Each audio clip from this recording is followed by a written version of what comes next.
probably the greatest story ever told is this O.J. Simpson story, right? You agree with me on that, right? I mean, come on. Yeah, well, yeah. You got everything. No, yeah. O.J. is The guy was on top of the world. Yes. Everybody loves him. And it all comes crashing down into this huge trial that nobody can take their eyes off of. And it's got all these different dynamics, all these characters. It's just... Well, anyway, O.J. is eligible for parole before the end of this year. Sometime in September. July, sometime in July. summer. Okay. So, you wanted to bring up O.J. Simpson. Oh, yeah, because I think the only reason he's in this situation now is, because he's an idiot. Because after it then got away... The kidnapping thing. The kidnapping, well, yes, that the person who actually had the gun done 9 months, and for O.J. to have to be done 11 years in prison. Because the guy snitched on him, or they turned evidence against him, but he's the one who had the gun, the only person in did, and so basically they railroaded O.J. to try to pay him back for the perceived crimes that they thought he had committed when his ex-wife got murdered by somebody. You do hear O.J. on the tape when he goes, "Nobody leaves this room until I get mine." Yeah. Yes, but do you think that justified giving him 33 years, of which 9 he done already did? You get people who do murders, you get 4 worse than that, and they get life in prison, and I mean they get away sometime with less than that, like 5 or 6 years or something, and he go give him that. They railroaded him to try to pay him back for where some people perceive that he got away with murder, but I don't think he got away with murder, because I don't think he committed the murder. You don't think he did it? No. What? Why do you say that? You gotta understand them crooked cops in L.A. They have a reputation. That's right. In the early 90s. And it's like they said during the thing, if you don't trust the messenger, you can't trust the message.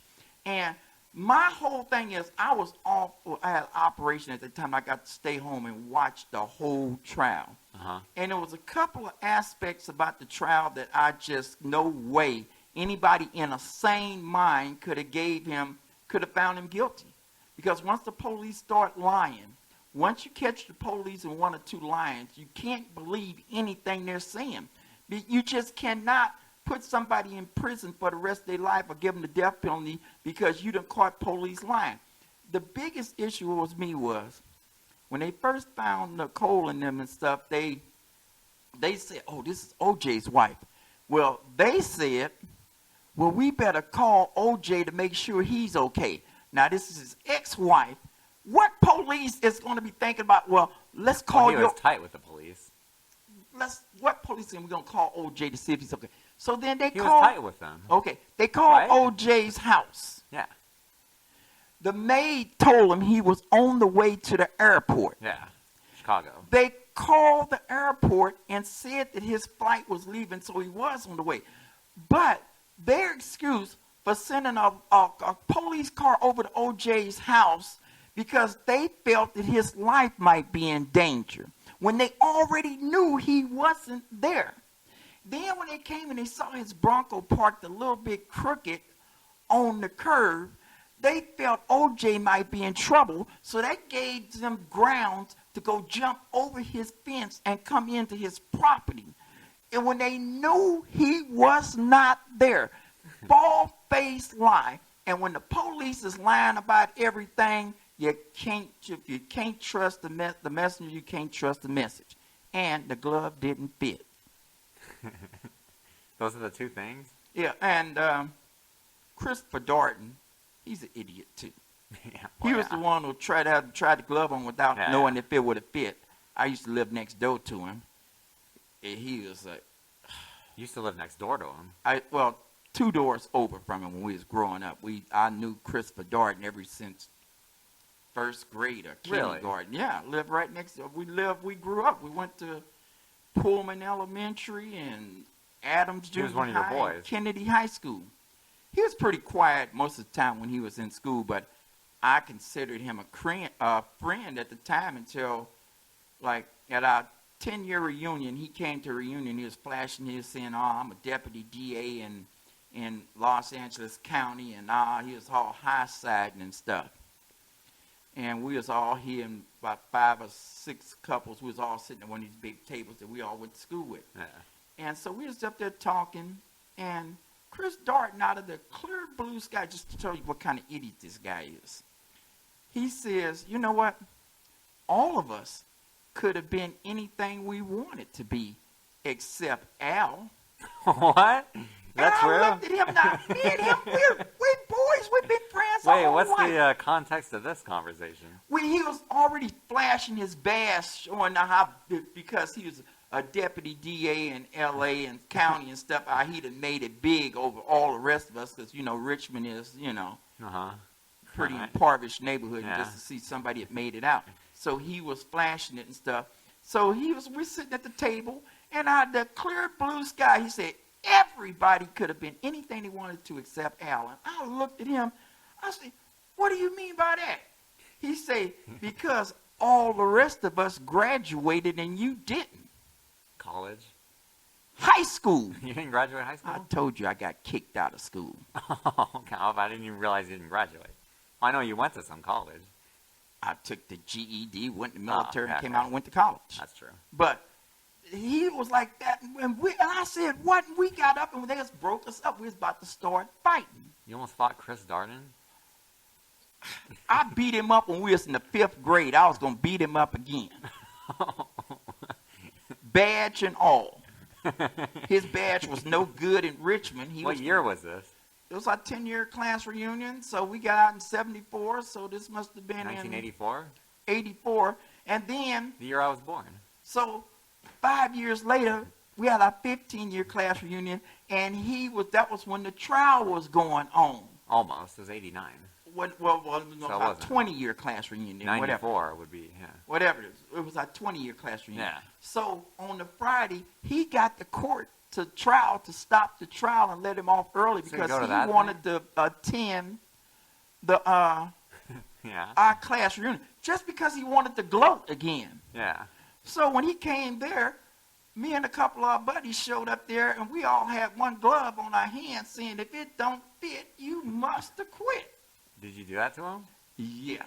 Are you Everybody. serious? The day before was when he put the glove on. It didn't fit, and he came there, and we all came with a glove on.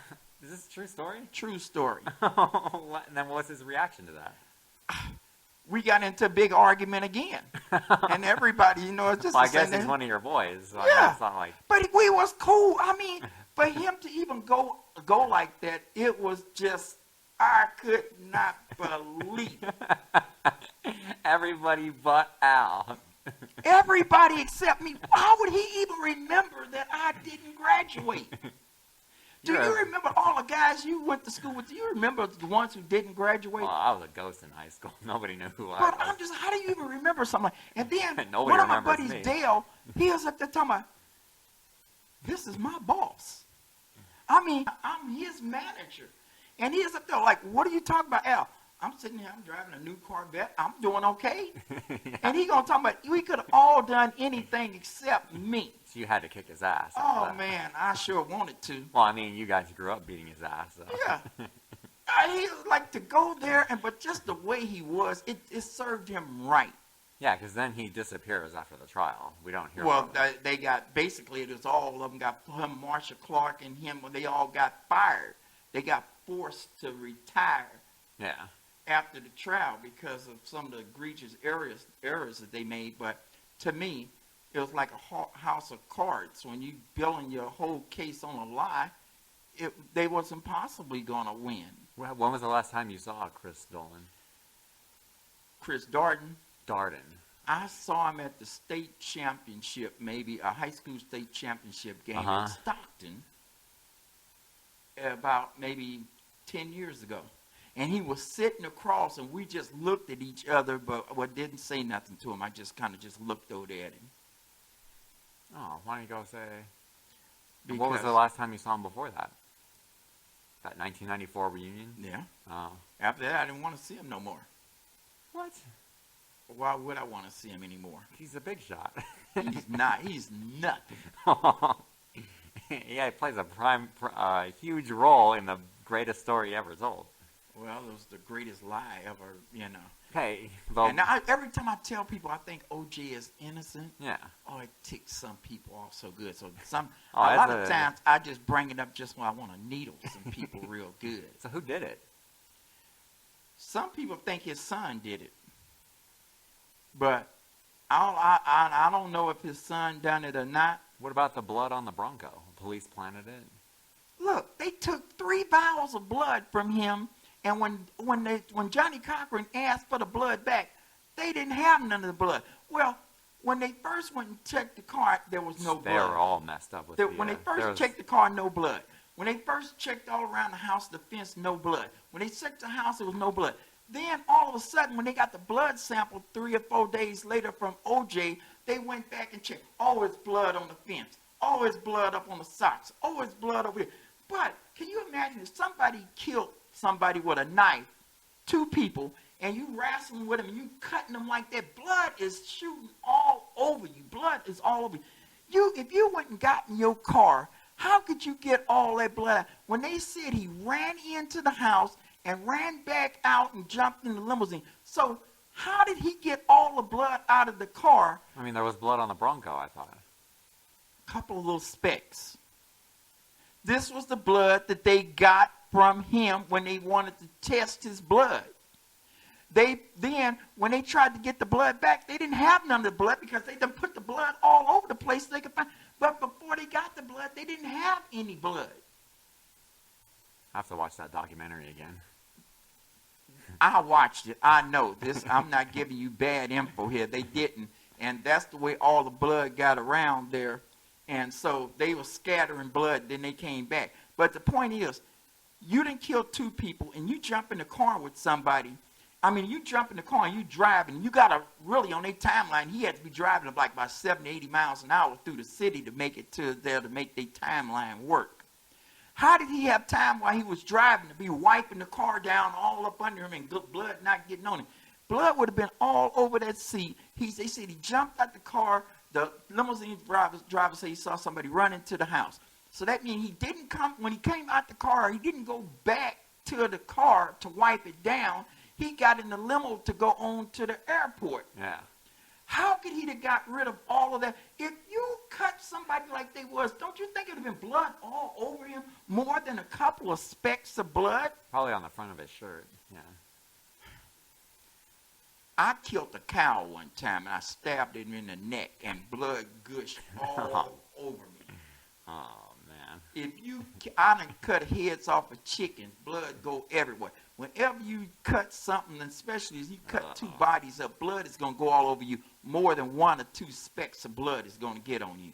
Wasn't the glove frozen for a long period of time? And didn't OJ's hands swell up from medication or something? If they don't fit, you must have quit.